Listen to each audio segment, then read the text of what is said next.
Okey, baik, kita pergi kepada soalan yang pertama. Okey, so awak kena ingat term-term ataupun istilah-istilah dalam topik pertahanan badan. Biasa dia akan keluarkan term lah dalam exam. Okey, jadi kalau awak tak tahu maksud term tu apa, jadi masalah lah nanti bila awak nak jawab soalan tersebut. Okey. Patogen apa kelas? Baru je saya bagi tahu tadi. Patogen apa?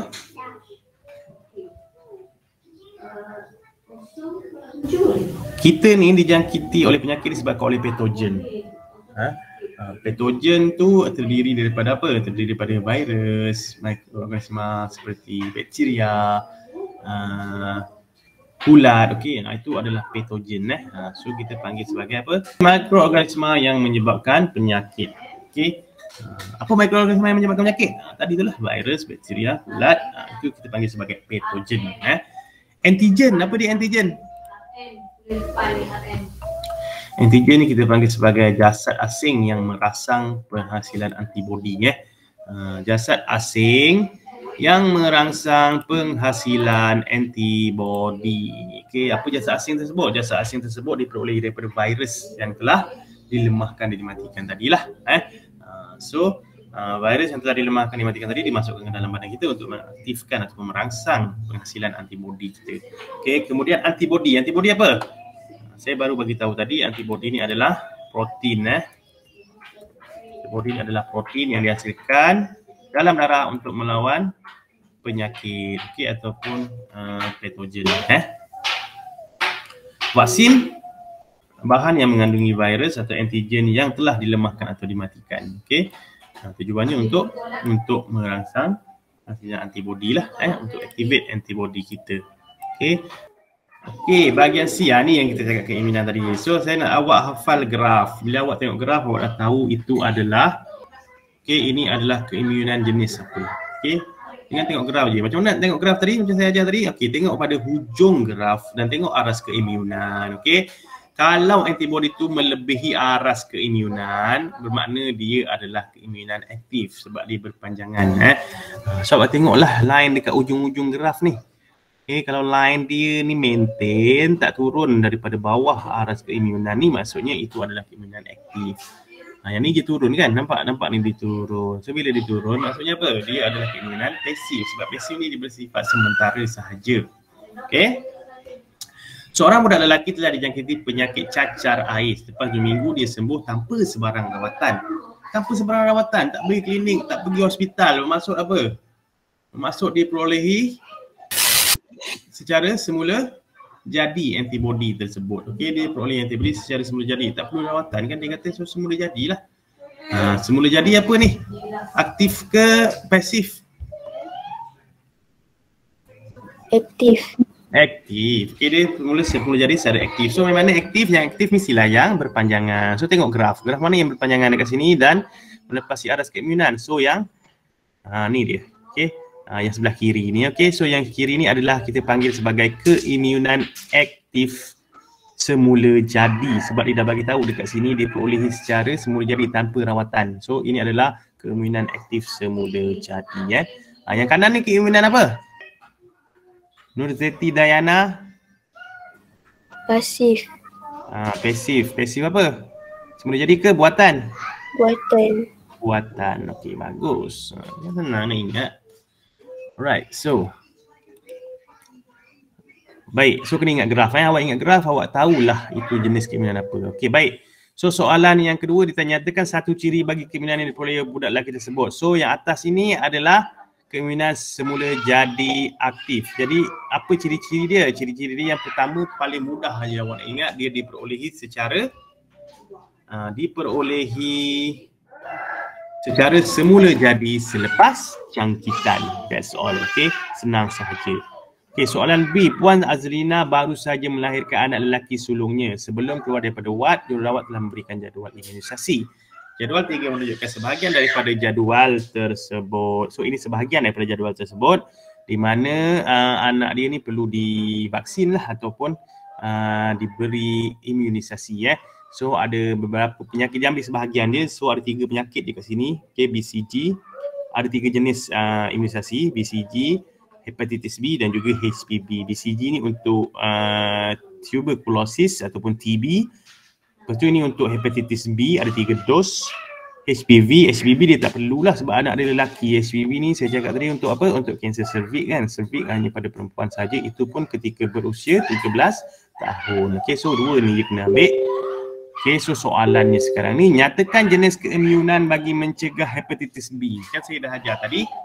Okey, so kalau dia mencucuk vaksin. Vaksin ni kita panggil sebagai keimunan apa? Keimunan apa? Keimunan? Pasif. Pasif. Aktif. Aktif buatan. Okey, aktif buatan. Ingat saya dah ajar tadi kan nak bezakan aktif dengan pasif. Aktif cucuk vaksin, pasif dia bagi anti serum.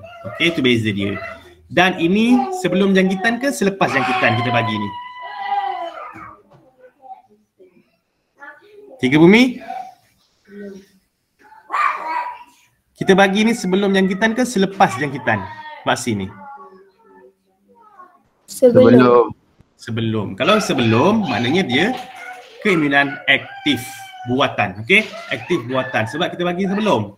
Okey, kalau pasif kita bagi selepas jangkitan, selepas dia dijangkiti. Sebab tu dia dijangkiti tu kita bagi. Sebab apa? Anti serum ni dia lawan penyakit on the spot. Dia lawan penyakit tu on the spot juga. Dia bunuh bakteria tersebut ataupun patogen tersebut. Tapi dia bersifat sementara. Apakah bahan yang disuntik ke dalam badan bayi sewaktu imunisasi? Ni tak tahu juga. Tak tahulah nak jawab. Apa dia? Dia cucuk apa ni? Cucuk apa? Vaksin. Okey, vaksin. Okey, awak tengok markah, berapa markah kat situ? 2 markah. 2 markah kalau jawab vaksin je tak dapat 2 markah. 1 je dapat tu. So nak kena jawab lah vaksin tu apa. Awak kena terangkan vaksin tu apa. Kan tadi kita dah belajarkan istilah-istilah tu kan. Vaksin tu apa? Vaksin tu adalah bahan yang mengandungi antigen. Vaksin mengandungi antigen. Vaksin mengandungi antigen. Vaksin mengandungi antigen.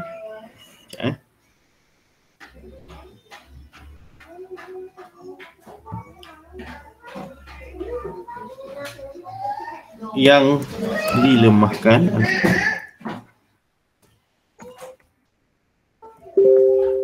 atau dimatikan. So dapatlah 2 markah dekat situ. Vaksin 1 markah. Buat terangkan apa itu vaksin, dapat 1 markah. So 2 markah. Okey, soalan C menunjukkan perbualan antara Puan Azlina dengan jururawat tersebut. Puan perlu datang semula dalam masa sebulan lagi untuk suntikan kedua imunisasi hepatitis B. Jadi dia pun tanyalah dengan nurse tersebut, mengapa suntikan hepatitis perlu dijalankan sebanyak 3 kali? Kenapa tak sekali je? Okey, baik. Yang ini yang saya cakap tadi, kenapa 3 dos? Okey, sebab apa? Dos yang pertama ataupun suntikan pertama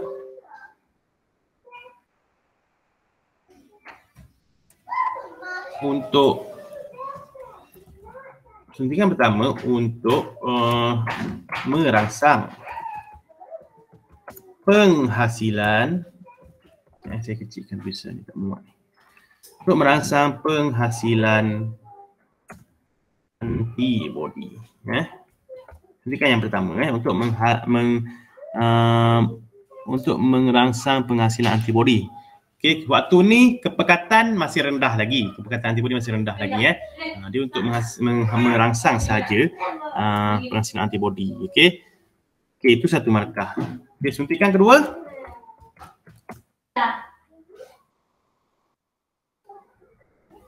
Okey, suntikan kedua untuk menambahkan atau meningkatkan kepekatan, untuk meningkatkan kepekatan antibody ke tahap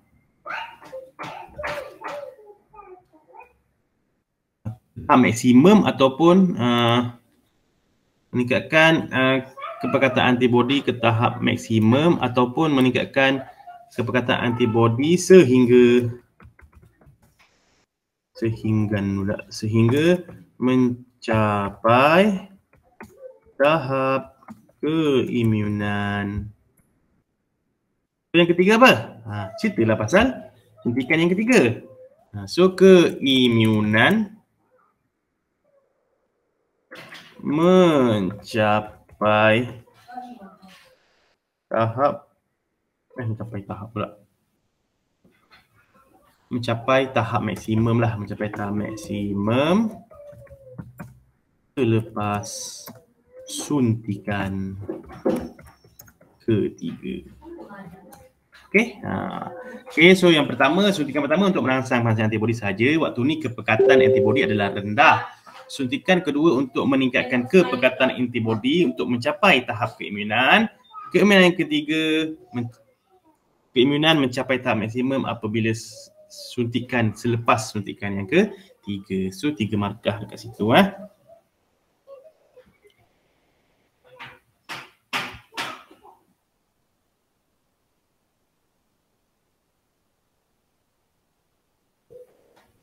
Okey, baik, seterusnya.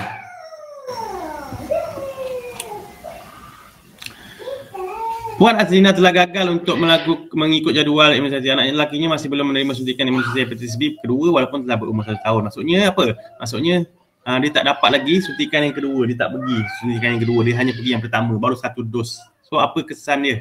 Risikonya. Okey, kesannya apa? Ni boleh fikirlah ni. Kalau dia tak cocok kali kedua, apa yang akan berlaku? Anaknya terdedah, anaknya akan dijangkiti virus tersebut kerana pada saya cakap tadi kan, suntikan pertama kepekatan antibodi masih lagi rendah. So anak dia akan dijangkiti 1 markah. Kenapa dijangkiti? Sebab kepekatan antibodi masih lagi rendah, 1 markah. So 2 markah. Alright, so kita pergi kepada gerak kerja 24, pertahanan badan juga sama juga. Okey, so tengok graf ni. Ini graf apa? Saya cakap tadi kan, awak tengok graf je awak dah tahu dah ini keimunan jenis apa. So dia apa? Ini keimunan apa? Pasif ke aktif? Pasif ke aktif? Aktif. Aktif apa? Buatan ke semula jadi? Buatan. Buatan senang je nak tahu buatan. Macam mana nak tahu buatan? Dia dah tulis dekat situ, suntikan. Suntikan pertama, suntikan kedua. Suntikan maksudnya apa? Dia buatan lah, dia dibuat. Dia bukan dapat secara semula jadi. Dia dibuat melalui apa? Cocok vaksin. Okey. So bila dia dah kata ada suntikan pertama, suntikan kedua, itu maksudnya vaksin lah tu. Jadi itu adalah aktif buatan. Senang kan nak ingat kan? Tengok graf pun kita dah tahu dah. Baik. Namakan bahan P. Bahan P apa yang disuntik tu? Vaksin. Vaksin. Okey, kalau macam ni dia kata 1 markah je kan? 1 markah awak jawab vaksin je lah. Tapi terangkan vaksin tu apa. Okey, namakan satu penyakit yang boleh dicegah melalui suntikan bahan P. Apa? Bagi contoh penyakit satu. Bagi satu contoh penyakit tinggi bumi satu. Cepat. Bagilah satu penyakit. TB. TB, bagus. TB TB ataupun tuberculosis. Okey, tuberculosis. Apa jawablah tuberculosis yang paling senang sekali kalau payah sangat nak ingat, awak tulis je dekat sini COVID. Okey. COVID-19. Betul lah, memanglah COVID-19 kita memang cocok vaksin, kan? Tak salah pun, kan? Kenapa takut nak jawab COVID? Okey. Berdasarkan graf terangkan apa yang berlaku selepas suntikan pertama. Okey, suntikan pertama tadi apa yang berlaku? Suntikan pertama untuk merangsang keimunan badan. Apa yang berlaku kan? Apa yang berlaku? So kepekatan masih lagi rendah lah. Kepekatan antibodi masih lemah. Kerana apa? Kerana suntikan pertama hanya untuk merangsang penghasilan antibodi. Okey. So soalan D, dia tanya pula apa yang berlaku selepas suntikan kedua. Apa yang berlaku?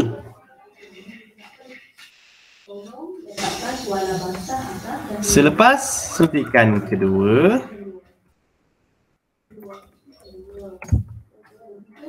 kepekatan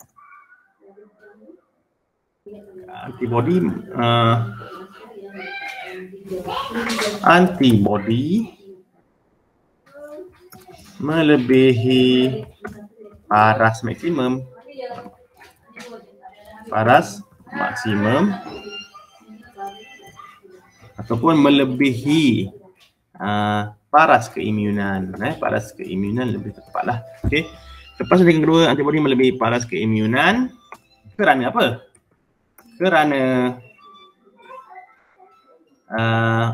Kerana antigen ataupun vaksin merangsang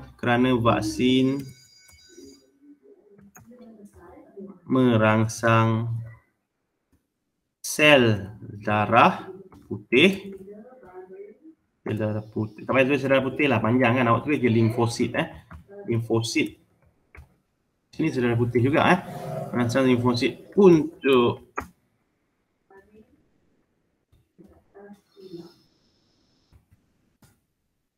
menghasilkan lebih antibodi. Boleh. Selepas suntikan kedua, antibodi melebihi paras keimunan kerana awak tulis selepas suntikan kedua, antibodi melebihi paras keimunan, awak dapat 1 markah. Kerana vaksin merangsang limfosit untuk menghasilkan lebih antibodi. So 1 markah lagi. So 2 markah kat situ. Okey, terdapat segelintir ibu bapa yang menolak suntikan bahan P ke atas anak-anak mereka. Pada pendapat anda, adakah anda bersetuju dengan tindakan ibu bapa tersebut? Setuju ke orang tak nak ambil vaksin? So kita tak setujulah. Sebab apa?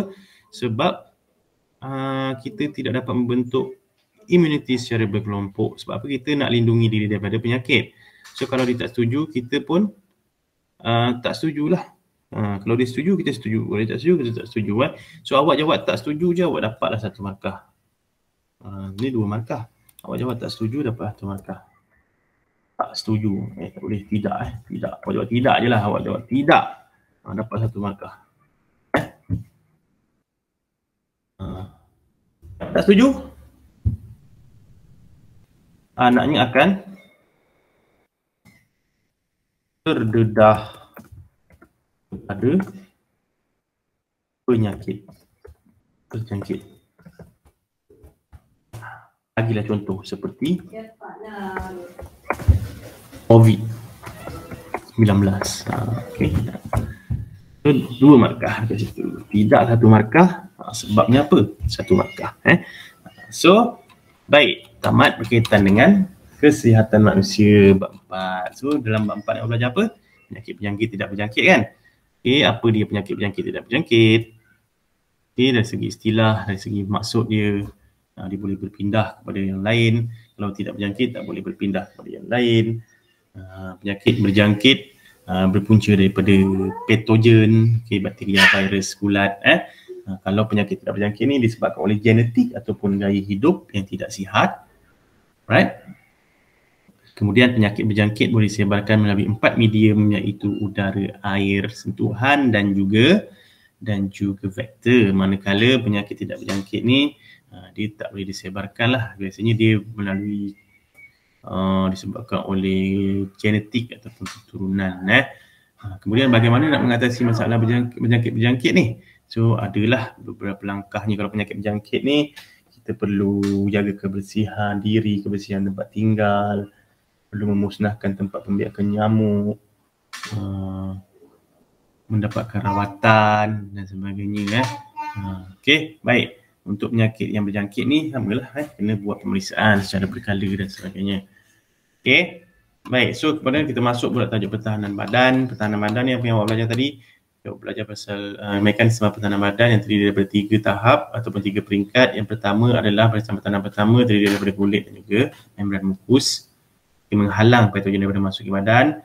Okey, tapi kalau patogen dapat masuk juga, barisan pertahanan kedua perlu bertindak melalui sel darah putih melalui proses fagositasis. Fagositasis adalah proses di mana sel darah putih merembeskan enzim untuk menelan atau mencernahkan patogen tersebut. Kemudian kalau kata boleh lepas juga barisan pertahanan kedua, so barisan pertahanan ketiga lah perlu diaktifkan melalui program imunisasi, vaksinasi. Alright?